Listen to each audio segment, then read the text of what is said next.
ಇನ್ನು ಅಕ್ಟೋಬರ್ 31ರ ಒಳಗೆ ಧರ್ಮಸ್ಥಳ ತನಿಖೆ ಅಂತ್ಯವಾಗುತ್ತೆ. ಸೊ ಅಕ್ಟೋಬರ್ 31ರ ಒಳಗೆ ಧರ್ಮಸ್ಥಳ ತನಿಖೆ ಒಂದು ಕನ್ಕ್ಲೂಷನ್ಗೆ ಬರಬಹುದಾ ಅನ್ನೋದು ಬೆಂಗಳೂರಿನಲ್ಲಿ ಗೃಹ ಸಚಿವ ಡಾಕ್ಟರ್ ಜಿ ಪರಮೇಶ್ವರ್ ಸುಳಿವನ್ನು ಕೊಟ್ಟಿದ್ದಾರೆ.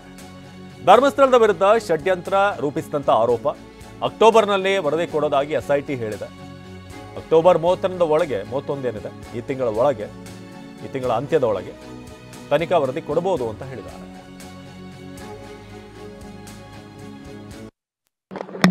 ಅಲ್ಲ, ಅವ್ರು ಮೊದಲೇ ಅಕ್ಟೋಬರ್ ತಿಂಗಳಲ್ಲಿ ಕೊಡ್ತೇವೆ ವರದಿಯನ್ನಂತ ಅವರೇ ಹೇಳಿದರು. ಯಾರು ನಮ್ಮ SIT ಅವರು. ಈ ಬಹುಶಃ ಈ 31st ಒಳಗಡೆ ಕೊಡ್ಬೋದು ಅಂತ ಕಾಣಿಸುತ್ತೆ. 31st ಒಳಗಡೆ ಎಲ್ಲಾದರೂ ಕೂಡ ಪ್ಲಸ್ 1 or 2 ಡೇಸಲ್ಲಿ ಕೊಡ್ತಾರೆ ಅಂತ ಅಂದ್ಕೊಳ್ತೀನಿ. ಅದೇ ಎಲ್ಲ ಕಾಂಪ್ರಹೆನ್ಸಿವ್ ಆಗಿ ರಿಪೋರ್ಟ್ ಮಾಡಬೇಕು ಅಂತ ಹೇಳಿದ್ದೇವೆ ಅವ್ರಿಗೆ. ಫೈನಲ್ ಅಂತಿಮವಾಗಿ ವರದಿಯನ್ನು ಕೊಡಬೇಕು ಅಂತ ಹೇಳಿದ್ದೇವೆ. ಅದನ್ನು ಬಹುಶಃ ಅವರೇ ಹೇಳಿದಾಗೆ ಅಕ್ಟೋಬರಲ್ಲಿ ಕೊಡ್ತೀವಿ ಅಂತ ಹೇಳಿದರು ಅವರು.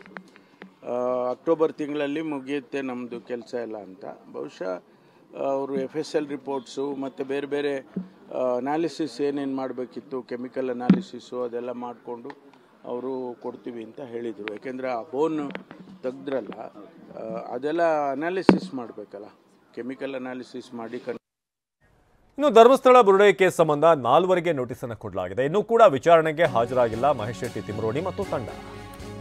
ಇವತ್ತು ವಿಚಾರಣೆಗೆ ಹಾಜರಾಗಬೇಕು ಅಂತ 4ವರೆಗೆ ನೋಟಿಸ್ ಕೊಡಲಾಗಿತ್ತು. ಮಹೇಶ್ ಶೆಟ್ಟಿ ತಿಮರೋಡಿ ಉಳಿದಂತ ಅವರ ಟೀಮ್ನವರು, ತಿಮರೋಡಿ, ಗಿರೀಶ್ ಮಠಣ್ಣವರ್, ಜಯಂತ್, ವಿಠಲ್ಗೌಡ ಮಧ್ಯಾಹ್ನ 2 ಗಂಟೆವರೆಗೂ ಕೂಡ ಗಡುವನ್ನು ನೀಡಲಾಗಿದೆ. ಈಗ ಆಲ್ಮೋಸ್ಟ್ 1 ಗಂಟೆ 11 ನಿಮಿಷ. ಇದುವರೆಗೆ ಯಾರೂ ಕೂಡ ಹಾಜರಾಗಿಲ್ಲ. ಬೆಳಗ್ಗೆ 10:30ಕ್ಕೆ ವಿಚಾರಣೆಗೆ ಹಾಜರಾಗಬೇಕು ಅಂತ ನೋಟಿಸ್ ಕೊಡಲಾಗಿದೆ.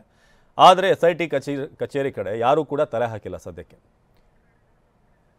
ನಮ್ಮ ಮಂಗಳೂರಿನ ಪ್ರತಿನಿಧಿ ಪೃಥ್ವಿರಾಜ್ ಈ ಬಗ್ಗೆ ಹೆಚ್ಚಿನ ಮಾಹಿತಿಯನ್ನು ನೀಡ್ತಾರೆ ನೇರ ಸಂಪರ್ಕದಲ್ಲಿ. ಪೃಥ್ವಿ, 10:30ರ ಒಂದು ಟೈಮ್ ಅನ್ನು ನೀಡಲಾಗಿತ್ತು, ನೋಟಿಸ್ ಕೊಟ್ಟು ಹಾಜರಾಗಬೇಕಾಗಿತ್ತು. ಆದರೆ ಇದುವರೆಗೆ ಯಾರೂ ಕೂಡ ಬಂದಿಲ್ಲ ಅನ್ನೋ ಮಾಹಿತಿ ಇದೆ. ಏನಾದರೂ ಬರ್ಬೋದಾ 2 ಗಂಟೆ ಒಳಗೆ? ನಿರೀಕ್ಷೆ ಇದೆಯಾ? ಮಧ್ಯಾಹ್ನ 2 ಗಂಟೆಗೆ ಈಗ ಅವರಿಗೆ ಡೆಡ್ಲೈನ್ ಅನ್ನ ಕೊಟ್ಟಿರುವಂತದ್ದು. ಮಹೇಶ್ ಶೆಟ್ಟಿ ತಿಮರೋಡಿ, ಗಿರೀಶ್ ಮಠಣ್ಣನವರ್, ಜಯಂತ್, ವಿಠಲ್ಗೌಡ ಎಲ್ಲರಿಗೂ ಕೂಡ ಈಗ 2 ಗಂಟೆವರೆಗೂ ಡೆಡ್ಲೈನ್ ಅನ್ನ ಕೊಟ್ಟಿದ್ದಾರೆ. ಸೊ ಅಲ್ಲಿವರೆಗೂ ಇವತ್ತಿನ ವಿಚಾರಣೆಗೆ ಒಳಗಾಗಬೇಕು ಅಂದ್ರೆ 2 ಗಂಟೆ ಹೊರತಿಗೆ ನೀವು ಒಳಗಾಗಬೇಕು ಅಂತ ಹೇಳಿ ಈಗ ಆ ಡೆಡ್ಲೈನ್ ಅನ್ನ SIT ಕೊಟ್ಟಿರುವಂತದ್ದು. ಏನು ಪ್ರಣಬ್ ಮೋಹಂತಿ ಇಲ್ಲೇ ಮುಖವನ್ನು ಹೂಡಿರುವಂತದ್ದು. ಮತ್ತೆ ಎಲ್ಲಾ ರೀತಿಯ ವಿಚಾರಣೆಗಳು ಕೂಡ ಈಗ ಒಂದು ಹಂತದಲ್ಲಿ ನಡೀತಾ ಇದೆ. ಅಂದ್ರೆ ಪ್ರಮುಖವಾಗಿ ಏನು ಸುಜಾತಾ ಭಟ್ ಏನಿದ್ದಾರೆ, ಸುಜಾತಾ ಭಟ್ಗೂ ಕೂಡ ನೋಟಿಸ್ ಅನ್ನ ನೀಡಿ ಇವತ್ತು ವಿಚಾರಣೆಗೆ ಹಾಜರಾಗಿ ಅಂತ ಹೇಳಲಾಗಿತ್ತು. ಸುಜಾತಾ ಭಟ್ ಬೆಳಗಿನ ಜಾವ ಅಂದ್ರೆ 5 ಗಂಟೆ ಸುಮಾರಿಗೆ ಇಲ್ಲಿಗೆ ಬಂದು ಒಳಗಡೆ ಹೋಗಿರುವಂತದ್ದು. ಸುಜಾತಾ ಭಟ್ ವಿಚಾರಣೆ ಕೂಡ ಈಗ ಒಳಗಡೆ ನಡೀತಾ ಇದೆ. ಸೊ ಈ 5 ಜನರಿಗೆ ಏನು ನೋಟಿಸ್ ಅನ್ನ ಕೊಡಲಾಗಿತ್ತು, 5-6 ಜನರಿಗೆ, ಅದರಲ್ಲಿ ಸುಜಾತಾ ಭಟ್ ಈಗ ಮಾತ್ರ ಬಂದಿರುವಂತದ್ದು. ಇನ್ನ ಉಳಿದಂತವ್ರು ಯಾರು ಕೂಡ ಇತ್ತ ಕಡೆ ಈಗ ತಲೆ ಹಾಕಿಲ್ಲ. ಯಾಕೆಂತ ಹೇಳಿದ್ರೆ ಈಗ ಮಹೇಶ್ ಶೆಟ್ಟಿ ತಿಮರೋಡಿ ಈಗಾಗಲೇ ಏನು ತಲೆ ಮರೆಸ್ಕೊಂಡಿರುವಂತದ್ದು, ಅವ್ರು ಎಲ್ಲಿದ್ದಾರೆ ಅನ್ನೋದು ಕೂಡ ಈಗ ಗೊತ್ತಾಗಿಲ್ಲ. ಆದ್ರೆ ಗಿರೀಶ್ ಮಠಣ್ಣನವರ್ ಮತ್ತೆ ವಿಠಲ್ಗೌಡ, ಜಯಂತ್ ಇವರೆಲ್ಲರೂ ಕೂಡ ಅಂದ್ರೆ ಇರುವಂತದ್ದು, ಅಂದ್ರೆ ಸುತ್ತಮುತ್ತ ಬೆಂಗಳೂರು, ಬೆಳ್ತಂಗಡಿ ಎಲ್ಲ ಕಳೆದ ವಾರ ಎಲ್ಲ ಇದ್ದಿದ್ದಂಥದ್ದು. ಸೊ ಅವರು ಇವತ್ತು ವಿಚಾರಣೆಗೆ ಬರ್ತಾರ ಅನ್ನೋದನ್ನ ಕಾದು ನೋಡ್ಬೇಕಾಗಿದೆ. ಯಾಕೆಂತ ಹೇಳಿದ್ರೆ ಅವರಿಗೆ 2 ಗಂಟೆವರೆಗೂ ಕೂಡ ಈಗ ಡೆಡ್ ಲೈನ್ ಅನ್ನ ಕೊಟ್ಟಿರುವಂತದ್ದು. ಇಲ್ಲಿ ಏನು ಪ್ರಮುಖವಾಗಿ ಗಮನಿಸಬೇಕಾದ ಅಂಶ ಅಂತ ಹೇಳಿದ್ರೆ, ಏನು ಗೃಹ ಸಚಿವ ಜಿ ಪರಮೇಶ್ವರ್ ಅವರು ಕೂಡ ಈಗ ಹೇಳಿರುವಂತದ್ದು, ಈ ತಿಂಗಳು ಒಳಗಡೆ ವರದಿಯನ್ನು ಕೊಡ್ತೀವಿ ಅಂತ ಹೇಳಿ. ಸೊ ಈ ಎಲ್ಲ ನಿಟ್ಟಿನಲ್ಲಿ ಅವರ ವಿಚಾರಣೆ ಕೂಡ ಬಾಕಿ ಇದೆ. ಸೊ ಅದನ್ನೆಲ್ಲವನ್ನು ಕೂಡ ಇವತ್ತು ಮಾಡ್ಲಿಕ್ಕೆ ಅವ್ರನ್ನೆಲ್ಲವನ್ನು ಕೂಡ ಕರೆದಿರುವಂತದ್ದು. ಅವಿನಾಶ್, ಧನ್ಯವಾದ ಪೃಥ್ವಿ.